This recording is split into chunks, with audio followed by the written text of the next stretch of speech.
Why would I perform it all? Why would I even attempt to live a holy life if it's not about me? It's all about what Christ has done. Well, I want to answer that by giving you healthy reasons to walk in obedience to God, healthy motivations to honor Him.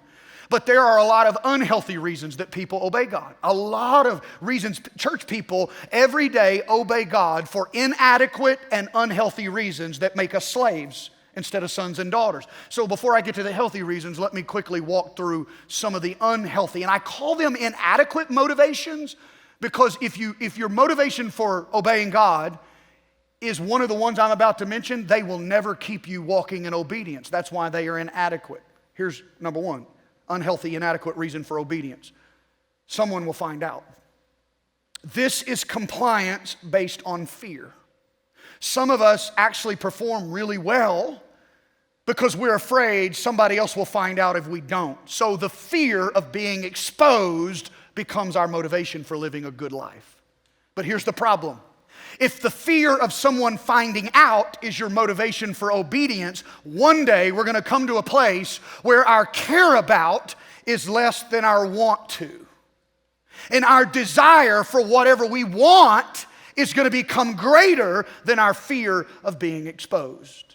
This is how people that have appeared to have lived their whole lives well kept, together, performing well, being obedient, moral, and then all of a sudden they commit some drastic, tragic, devastating sin that goes public.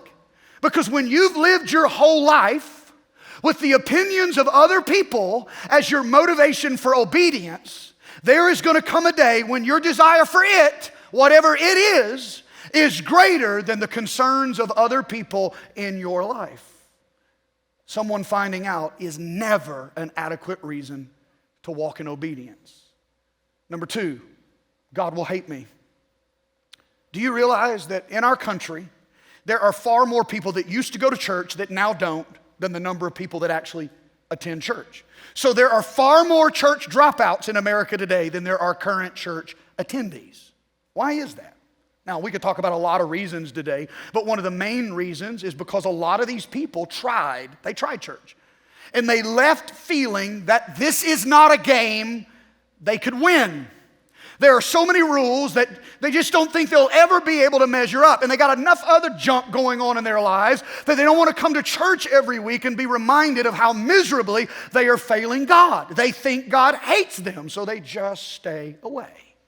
But that fear of rejection, because they don't measure up, which leads to their withdrawing, comes from a misunderstanding of the gospel.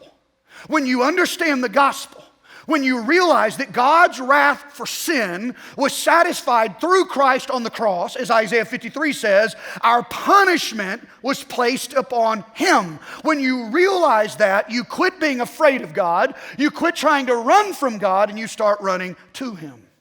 Religion reveals an angry God that hates you. The gospel reveals a loving Father that language and words are inadequate to express the depth of His love. The third inadequate or unhealthy reason for your obeying or your obedience, image management, which is basically driven by pride. Image management or pride. I mean, people love to appear righteous. I mean, they love to look righteous. I mean, we got stickers on our car and fish, and like some of y'all drive, you need to get the fish off your car the way you drive. Get all the fish off. Don't put a North Place sticker on your car the way you get it all off. Don't shame the name. But we love to appear righteous. And we're often pious and devoted because our religious devotion makes us feel better about ourselves, which is why there is so much hypocrisy and condescension in the church. Because people who act moral for all the wrong reasons have worked hard for their morality. They have worked hard for their goodness. And they tend to look down their noses in condescension at everybody in their life that they don't think are working as hard as they are. It's inadequate because it's pride. And God stands against pride in every form. And this religious pride stinks more to God than many of the public sins these people are always ranting against. The fourth inadequate reason for obeying, I'll make a trade with God.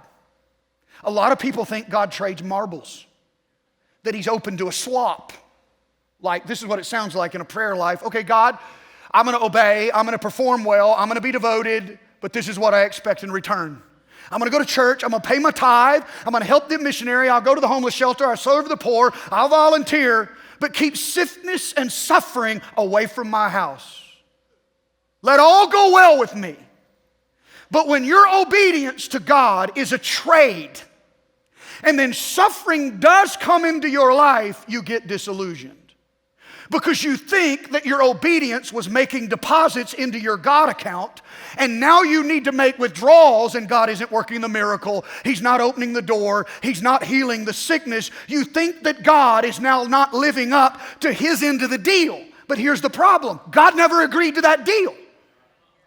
He doesn't trade marbles. He doesn't make deals. He believes that we should respond to Him and obey simply because of who He is, not for what we can get out of Him. Those are the wrong reasons to obey. So let me quickly give you the right ones. The healthy motivations for obedience that will actually keep you walking in obedience to God as a son and daughter, not as a slave. Okay? An awareness that sin is destructive. God is the author and the creator of life. And He knows more than anybody else what is going to be destructive to His creation. So He doesn't establish all these boundaries and give us all of these commands because He's a cosmic killjoy. It's because He knows what destroys the life He created. The Creator knows what damages His creation. So His commands are given to us to protect us because He loves us and He knows that sin is destructive. And when you know that, it will help you walk in obedience to His commands. Another healthy motivation, the reality of God's discipline. When God convicts you of sin in your life, it is never to punish you, but to express His love for you. His discipline is always redemptive, never punitive. Hebrews 12:6, for the Lord disciplines those He loves. Look, I felt really important to lean into this. I felt led to do this today, and so I need you to listen carefully. Lean into me. If you're living a life of marked rebellion against God right now, and as I often say, you're running 100 miles an hour in the wrong direction, and you don't feel His chastening, you don't feel His correction, you don't feel His discipline, you have a massive problem because it may mean you are not His child. Someone that is in relationship with God is going to feel a sense of loving correction when they step into sin. And when you feel it, just know it's an expression of God's love. His goodness and mercy is trying to bring you back from the brink of destruction. But if you're living in sin and you don't feel His discipline, you are in an incredibly dangerous spiritual place. A third healthy motivation for obedience, because His commands are good. When God says don't do this and avoid that, He's trying to keep us from the destruction of sin. But when God says I want you to do this, He is trying to place you in the pathway of a blessing. When God asks something from us, His commands are always an attempt to position us for blessing. His instruction is good. His leading and guidance is good. His commands are good. His motivation and intentions toward you are good. That's why the psalmist said, taste and see that the Lord is good. Oh, take joy. Oh, the joys of those who take refuge in Him. Hey, thank you for watching the North Place Church YouTube channel. If today's message impacted you, we would love for you to join our North Place from Any Place family so that we can connect with you and help you take the next steps in your relationship with Jesus. Subscribe to this channel so that you don't miss any of the content available to you. And if you would like to partner with us in furthering the mission of God through North Place Church, click the link for ways to give and be a part of what is happening here at North Place. I'm so glad that you joined us today, and I look forward to seeing you right back here next week.